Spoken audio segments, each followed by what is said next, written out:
नमस्कार दोस्तों। पहले चाइना का साथ दिया, फिर पाकिस्तान का साथ दिया, अब की बार रसिया ने वो कारनामा कर दिखाया है जिसका किसी को उम्मीद नहीं था और नहीं विश्वास हो रहा है। भारत को बहुत बड़ा धोखा दिया है और भारत का नंबर 1 दुश्मन यानी कि तुर्की को परमाणु बम बनाने का दोस्तों तकनीक दे दिया है। बड़ी बात तो ये बड़ा एग्रीमेंट करके पूरे दुनिया को चौंका दिया है, पूरे दुनिया में हड़कंप मचा दिया है। किसी को यकीन नहीं हो रहा कि आखिरकार रसिया ऐसा क्यों किया। दोस्तों साफ तौर पर रसिया ने भारत को झुकाने के लिए ऐसा किया है। रसिया का ये कारनामा हमेशा दुनिया याद रखेगा। और बड़ी बात तो यह है, तुर्की ने बहुत बड़ा बयान भी दिया है। तुर्की ने भयंकर बयान दिया, खासतौर पर भारत और अमेरिका को आंख दिखाया है और पूरे दुनिया को चेताया है, बता दिया है कि सावधान, अब तुर्की वो नहीं, अब ऑटोमन एम्पायर जैसे ताकतवर बनने वाला है। एक एक से बदला लिया जाएगा, चाहे अमेरिका है भारत, तो सबको सबक सिखाया जाएगा। दोस्तों खासतौर पर एर्दोगन ने तानाशाही करते हुए पूरे दुनिया में हड़कंप मचा दिया है। बड़ी बात तो यह है कि आखिरकार रूस ने क्या किया, मैं आपको एक एक पॉइंट बताऊंगा और आने वाले समय में किस प्रकार से भारत और अमेरिका मिलकर इस पर बड़ा हमला कर सकता है। और दोस्तों अब देखेंगे तुर्की का हाल एकदम से सीरिया और इराक जैसा होने वाला है। मैं आपको साफ साफ पूरा वीडियो में बताऊंगा, आप देखते रहिए। देखिए आप जानते हैं रसिया पिछले कई सालों से तुर्की में बहुत ज्यादा मेहरबान हो चुका है। आप जानते हैं भारत से पहले तुर्की को S-400 का दोस्तों डिलीवरी भी किया, मिसाइल भी दिया और बड़ी बात तो भारत को चौंका भी दिया। इतना ही नहीं, S-400 खासतौर पर टेक्नोलॉजी ट्रांसफर भी किया, किस प्रकार बनता है। दोस्तों ये सब पहले की बात है। इतना ही नहीं, अभी हाल ही में पता क्या हुआ है, रसिया ने तुर्की को बहुत बड़ा ऑफर दिया। बोला कि जिस प्रकार भारत जनसन का फाइटर प्लेन बना रहा है यानी कि एमका बना रहा है, जिस प्रकार से इंडोनेशिया और साउथ कोरिया मिलकर फाइटर प्लेन बना रहा है वो भी फिफ्थ जनरेशन का, जिस प्रकार से जापान बना रहा है उसी प्रकार से तुर्की बना रहा है। तुर्की को हम पूरा समर्थन करेंगे, तुर्की का साथ देंगे और टेक्नोलॉजी ट्रांसफर करेंगे और सहयोग करेंगे और तुर्की सबसे आगे निकल जाएगा। दोस्तों ये भी ऑफर रूस ने हाल ही में दिया है। कह सकते हैं कि रसिया दिन रात तुर्की को ऑफर दे ही रहा था। अब इसी बीच बहुत बड़ी खबर निकल कर रही है कि रसिया और तुर्की के बीच में एक बहुत बड़ा एग्रीमेंट हो गया है। खासतौर पर रूस ने ओपनली कहा है कि हम तुर्की को परमाणु संपन्न देश बनाएंगे, यानी कि परमाणु ऊर्जा संपन्न देश बनाएंगे। तुर्की में अब ऊर्जा कमी नहीं है, वो भी परमाणु ऊर्जा का। अब आने वाले समय में तुर्की अपने दम पे परमाणु ऊर्जा का यूज कर सकता है और तमाम टेक्नोलॉजी हम देंगे। जो काम कई सारे देश कई सालों मेहनत के बाद करता है, वही काम तुर्की को चंद पलों में हो जाएगा। तुर्की रातों रात स्टार बन जाएगा और उससे कोई रोक नहीं सकता। दोस्तों बहुत बड़ा एग्रीमेंट किया। बोलेंगे आखिरकार ये परमाणु संपन्न एग्रीमेंट क्या होता है, उससे आखिरकार क्या मतलब है परमाणु बम का। दोस्तों आप जानते हैं दुनिया में चाहे कहीं भी परमाणु परीक्षण हुआ है, खासतौर पे देख लीजिए, सबसे पहले वो पता क्या करता है, सबसे पहले वो परमाणु टेस्ट करता है, यानी कि आखिर परमाणु टेस्ट करता है किस प्रकार से उसका बिजली में यूज होता है। और तमाम देश बोलता है कि हम तो केवल बिजली के लिए परमाणु टेस्ट किए हैं, हम बम नहीं बनाएंगे। दोस्तों दुनिया का तमाम देश का एक ही कहना है। अभी हाल ही में ईरान यही बोल रहा है। ईरान क्या बोला बराबर, ईरान बोला है कि हम परमाणु बम नहीं बनाएंगे, केवल परमाणु टेस्ट करना चाहते हैं, आखिर उससे बिजली कैसे उत्पन्न होता है।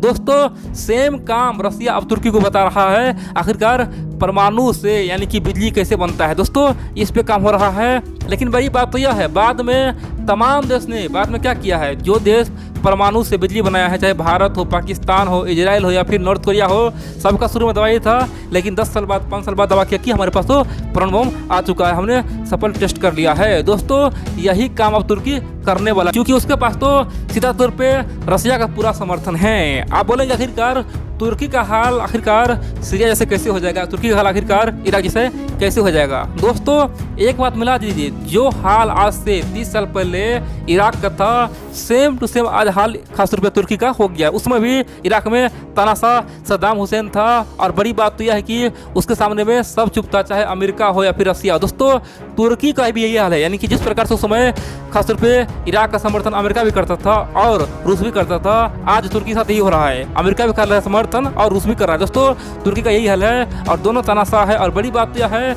उस समय सद्दाम हुसैन भी कई हजारों लाखों कुर्द फोर्स को मरवाया था। दोस्तों उस पर बम गिरा के मार दिया था। और बड़ी बात तो यह है कि आज जो तुर्की का जो राष्ट्रपति है रजब तय्यप, वो भी तानाशाह है, कुर्द को मार रहा है। यानी कि सब कुछ समानता है, कह सकते हैं कि बिल्कुल समानता है। 1990 में खासतौर पे इराक कम से कम 7वां या 8वां दोस्तों दुनिया का पावरफुल देश था, यानी कि मिलिट्री में दुनिया का 7वां 8वां पावरफुल देश था। दोस्तों आज क्या है, तुर्की दोस्तों 9वां 10वां खासतौर पे पावरफुल देश, यानी कि लगभग समानता है। 1990 के दौरान दुनिया के तमाम देश तमाम थिंक टैंक दावा कर रहा था कि इराक परमाणु बम बना रहा है। इराक खासतौर पे केमिकल बना रहा है। दोस्तों बहुत कुछ दबा हुआ था, लेकिन बाद में सद्दाम हुसैन को क्या किया था, उसका कहानी खत्म कर दिया था। आज सेम टू सेम तुर्की में हो रहा है। कह सकते हैं कि सेम समानता है और आने वाला समय दोस्तों देखेंगे तुर्की पे सब मिलके हमला करेगा। जिस प्रकार से अमेरिका ने इराक पे किया था वही काम अब तुर्की पे होने वाला है। अब आप पूछेंगे आखिरकार तुर्की के इस परमाणु ऊर्जा संपन्न देश से हम लोग को क्या नुकसान होगा, भारत को क्या नुकसान होगा। दोस्तों जैसे ही रसिया और तुर्की के बीच में एग्रीमेंट हुआ उसके तुरंत बाद खासतौर पर तुर्की को बहुत बड़ा बयान है। तुर्की ने कहा कि वर्तमान में कुछ देश है जो तुर्की का खासतौर पे सुपर पावर छीनना चाहता है, तुर्की को आगे बढ़ने से रोकना चाहता है, लेकिन ऐसा बिल्कुल नहीं होगा। दोस्तों उनका साफ इशारा भारत और अमेरिका का कहना था कि चाहे कुछ भी कर ले, चाहे कितना भी हाथ मल ले, लेकिन तुर्की आगे बढ़ के रहेगा।